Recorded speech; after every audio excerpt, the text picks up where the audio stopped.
प्रिय भाइयों व बहनों, आप सबको नरेश त्रिवेदी का ओम नमः शिवाय।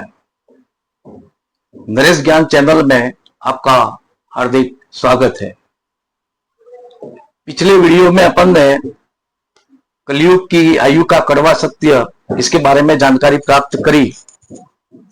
अब भविष्य मालिका शास्त्र में तीसरा जो विश्व युद्ध है उसके बारे में वर्णन किया है। तीसरा विश्व युद्ध कब होगा, किन किन देशों के बीच में होगा, कौन से देश भारत के सहयोग करेंगे और कौन से देश भारत के विरोध में लड़ेंगे, किन किन अस्त्रों का प्रयोग होगा और युद्ध के अंतिम समय में क्या होगा, इसके बारे में भविष्य मालिका ग्रंथ के अंदर पूरा जो है वो लिखा हुआ है।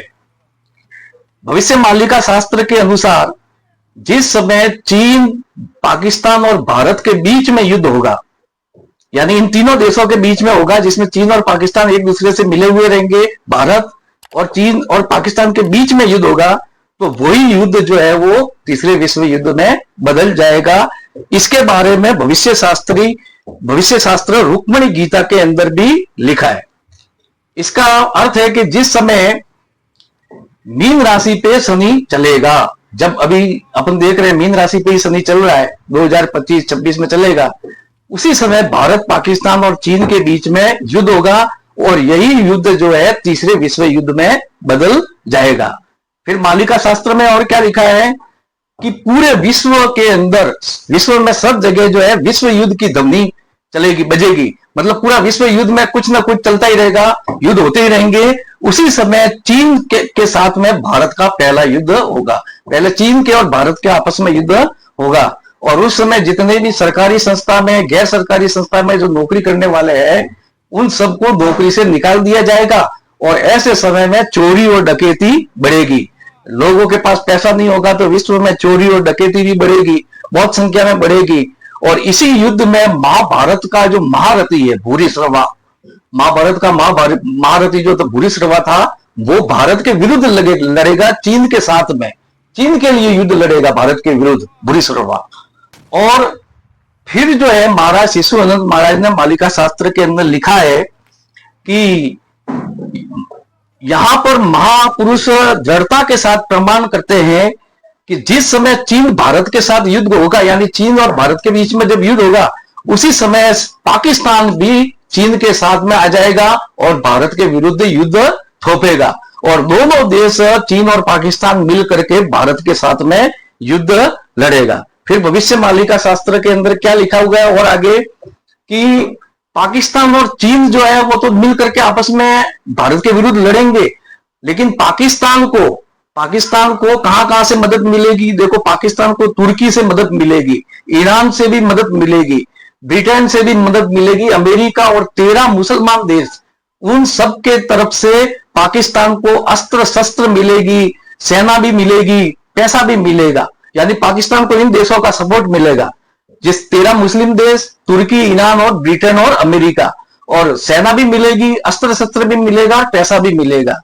तो फिर आगे जो है भविष्य मालिका में लिखा है, तो तृतीय विश्व युद्ध में क्या होगा? एक तरफ तो भारत रहेगा और दूसरी तरफ जो है चीन रहेगा, पाकिस्तान रहेगा, तुर्की रहेगा, अमेरिका, ईरान और 13 मुसलमान देश, ये सभी भारत के विरुद्ध खड़े होंगे। लेकिन उसी समय क्या होगा कि रूस को जो है वो भारत को मदद करेगा।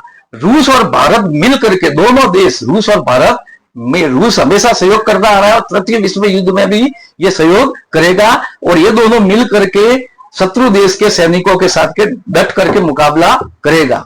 अब इसमें क्या आगे आता है कि मिडल ईस्ट के जितने भी देश है, मध्य पूर्व के, जिसमें ईरान, इराक, अरब, वो सब मिडल ईस्ट के देश है, ये मिडल ईस्ट के जितने भी देश, भारत के पास के पड़ोसी देश, बांग्लादेश, पाकिस्तान, जो भी पड़ोसी देश है, और यूरोप के कुछ देश, सभी पाकिस्तान के साथ मिल जाएंगे और भारत के विरुद्ध युद्ध करेंगे और युद्ध लड़ेंगे। लेकिन और आगे आगे जाके समय के साथ साथ में ये विश्व का सबसे बड़ा महायुद्ध हो जाएगा। आने वाले मतलब धीरे धीरे ये विश्व का बड़ा महायुद्ध हो जाएगा। तृतीय विश्व युद्ध के अंतिम समय में निर्णायक युद्ध कब होगा? जब किसी की हार और जीत हो जाएगी, तब निर्णायक युद्ध जो है उड़ीसा के खंडगिरी नामक स्थान पर भगवान कल्कि के साथ होगा। तीसरा विश्व युद्ध का निर्णायक युद्ध कब होगा? खंडगिरी, उड़ीसा के अंदर जो खंडगिरी है वहां भगवान कल्कि के साथ होगा। इसके बारे में उद्धव भक्ति प्रदायनी ग्रंथ में बताया हुआ है। भगवान श्री कृष्ण ने द्वापर युग में उद्धव जी को कली भारत युद्ध यानी कली में जो युद्ध होगा उसके बारे में बताया है। उद्धव भक्ति प्रदायनी ग्रंथ में लिखा है कि उड़ीसा राज्य के भुवनेश्वर खंडगिरी में, उड़ीसा राज्य जो है उसके भुवनेश्वर खंडगिरी में जहां भगवान रहते हैं भगवान कल्कि जो है रहते हैं भुवनेश्वर खंडगिरी में, उसी स्थान पर कली भारत का अंतिम युद्ध होगा, कलयुग का और घोर युद्ध होगा, जिस युद्ध में भारत के सभी विरोधी शत्रु देश जिसमें चीन है, पाकिस्तान है, तुर्की है, ईरान है, मध्य पूर्व के देश है, बांग्लादेश है, अमेरिका है, 13 मुसलमान देश है, इन देशों की सबकी सेना भाग लेंगे और एक तरफ जो है भगवान कल्कि जो है वो रहेंगे। वहीं पर भगवान कल्कि क्या होगा, पहली बार जो है सुदर्शन चक्र का प्रयोग करेंगे और इस युद्ध में जितने भी दुश्मन देश के योद्धा है उन सब की मृत्यु हो जाएगी। उसी समय अश्वत्थामा जो कहते हैं कि कभी कभी दिखता है किसी को अमर है, उसी समय अश्वत्थामा और शल्य ये भगवान कल्कि के साथ में रहेंगे यानी भगवान कल्कि को मदद करेंगे। उसी समय भगवान कल्कि क्या होगा, इतने क्रोध से भरे जाएंगे भगवान कल्कि कि सारे अधर्मियों का नाश करके वापस धर्म की स्थापना करेंगे। इसका मतलब यह है कि जब तृतीय विश्व युद्ध होगा उस समय युद्ध के प्रभाव से तृतीय विश्व युद्ध जब चलता रहेगा तो युद्ध के कारण से पूर्व और पश्चिम दिशा दोनों दिशा में लाल हो जाएगी।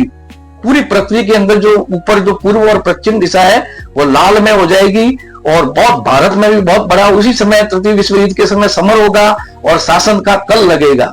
तो शासन कल के बारे में बताया गया है कि बताया गया आगे कि वह एक बहुत महत्वपूर्ण गुरुत्वपूर्ण प्रसंग के बारे में रचना है, शब्द को अपन देखेंगे आगे।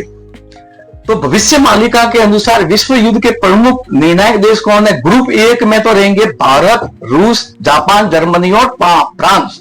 ये 5 देश जो है भारत 4 देश जो है भारत के साथ रहेंगे, जिसमें भारत, रूस, जापान, जर्मनी और फ्रांस। और ग्रुप 2 में कौन रहेगा? पाकिस्तान, चीन, तुर्की, अमेरिका, ईरान, मुसलमान देश जो 13 जो मध्य पूर्व के मुसलमान देश, ब्रिटेन, अफ्रीका, अमेरिका और बाकी अन्य देश।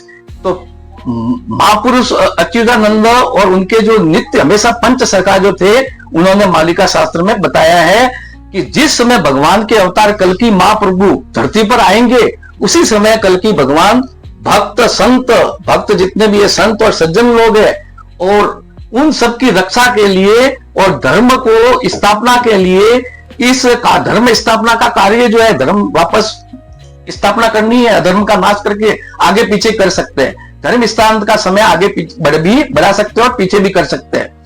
भगवान कल्कि युग को बनाने के लिए अवतरित हो गए यानी धर्मियों का नाश करेंगे और वापस सतयुग की स्थापना करेंगे, युग को बनाएंगे।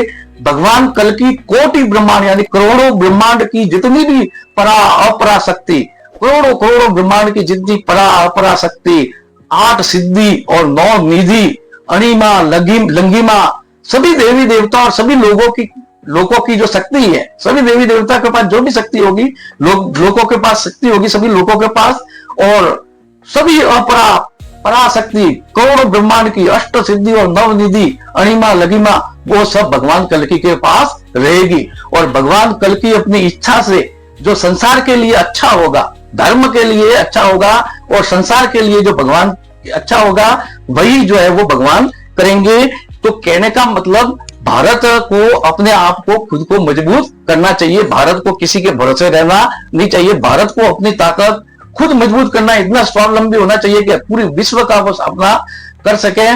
तो इतना कहकर के मैं अपनी वाणी को विराम कर रहा हूं। साथ में ये भी कह रहा हूं कि चैनल को ज्यादा से ज्यादा सब्सक्राइब करें, वीडियो को लाइक, शेयर और कमेंट करें। आप सबको धन्यवाद। ओम नमः शिवाय, ओम नमः शिवाय।